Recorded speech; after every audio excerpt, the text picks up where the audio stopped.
लुप्तीकरण विधि समझिएगा। लुप्तीकरण को ही क्या कहा जाता है? विलोपन विधि भी कहा जाता है, ध्यान रखना, विलोपन विधि भी कहा जाता है। कहता है कि इस विधि में दोनों समीकरण में से किसी एक चर राशि के गुणांक को क्या करेंगे हम लोग? बराबर करके समान चिन्ह रहने पर घटाव एवं विपरीत चिन्ह रहने पर क्या करेंगे? जोड़ की क्रिया करने से एक चर राशि क्या हो जाएगा? लुप्त हो जाएगा और दूसरे चर राशि का अचर मान क्या हो जाएगा? ज्ञात हो जाएगा। पुनः उस अचर मान को किसी भी समीकरण में एक या दो में रखने पर दूसरे चर राशि का अचर मान ज्ञात। इसका नाम ही देखिए क्या है? लुप्तीकरण या विलोपन। लुप्तीकरण यानी क्या? एगो को लुप्त कर देना है। लुप्त कर मतलब क्या? हाँ, गायब कर देना है। एगो गायब हो जाएगा तो दूसरा का ज्ञात हो जाएगा। उसमें से जो दूसरा का अचर मान ज्ञात होगा उसको किसी भी समीकरण एक या दो में से रखने पर क्या हो जाएगा?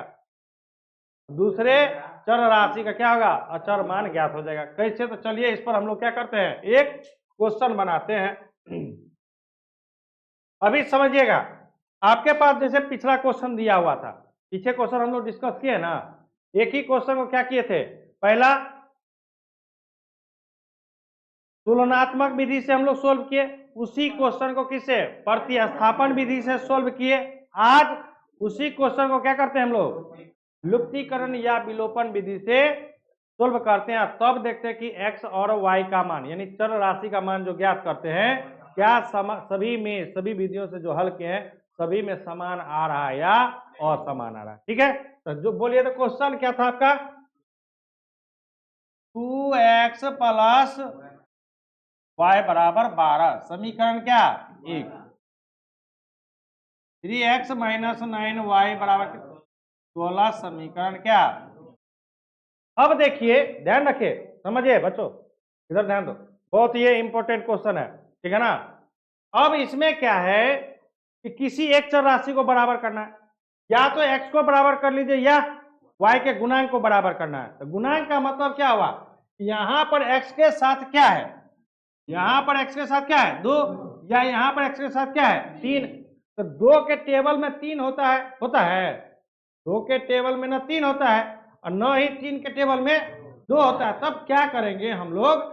इसके गुणांक से उसमें गुणांक करेंगे, उसके गुणांक से इसमें गुणांक करेंगे। तो लिखेंगे यहां पर क्या? समीकरण 1 गुना कितना? 3। और फिर क्या लिखेंगे? समीकरण 2 गुना कितना? 2। तब ना देखिए 3 दूनी 6 और 2 तिया।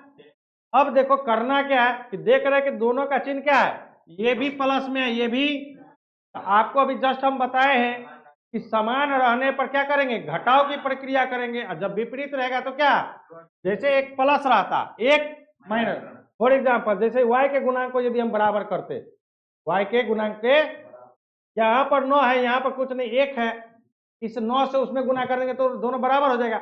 अब देख रहे हैं कि एगो प्लस में एगो माइनस में, तब तो सीधे जोड़ कर देते। क्या करते? यहाँ पर दोनों का चिन्ह क्या है? प्लस में है, तो हम यहाँ पर क्या करेंगे? माइनस करेंगे। क्या लिखेंगे? समीकरण 1 गुना 3 माइनस समीकरण 2 गुना कितना? 2। ठीक है, अब गुना कीजिए 3 से, 3 से गुना करेंगे, 3 दुना 6x प्लस 3 गुना y, 3y 12, 2 से गुना करो, 3 दुना माइनस 9 दुनी 18 माइनस 9 दुनी कितना? 18y बराबर 16 दुना कितना? 32।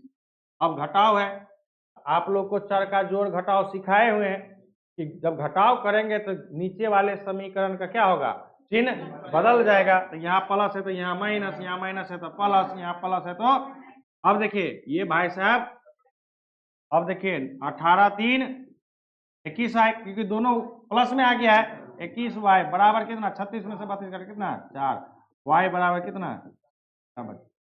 देखिए बच्चों कि दोनों में क्या है? सेम आ रहा है ना, उस विधि से भी बना है तो y का मान कितना? 4/21 ही है।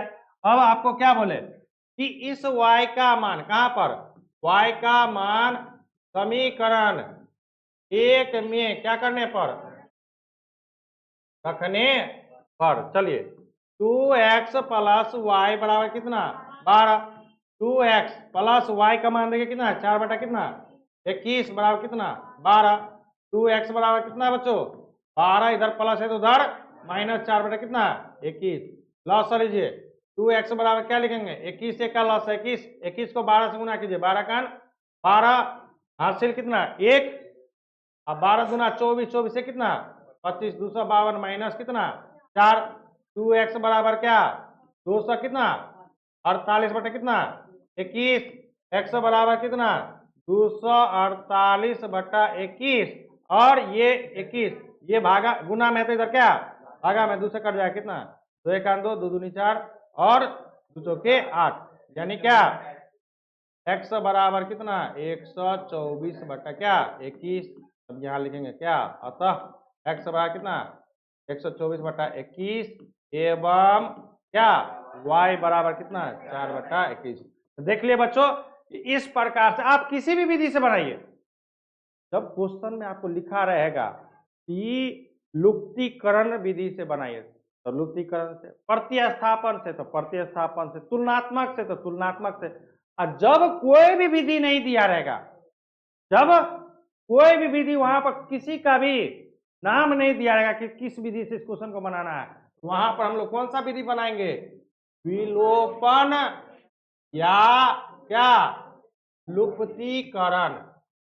इस विधि का हम लोग क्या करेंगे यहाँ पर उपयोग करेंगे। एगो को विलुप्त कर दिए ना, एगो को यहाँ काट करके क्या कर दिए विलुप्त कर दिए, हमारा आ गया किस में y में आ गया, y का मान निकाले, y का मान फिर इन दोनों समीकरण में से किसी भी समीकरण में रखे x का मान निकाल के। इस प्रकार से हमारे पास दो चर दिया रहेगा और दोनों चर का क्या करेंगे हम लोग इस प्रकार से क्या करेंगे बनाएंगे, मान निकालेंगे। कोई दिक्कत है इसमें नहीं।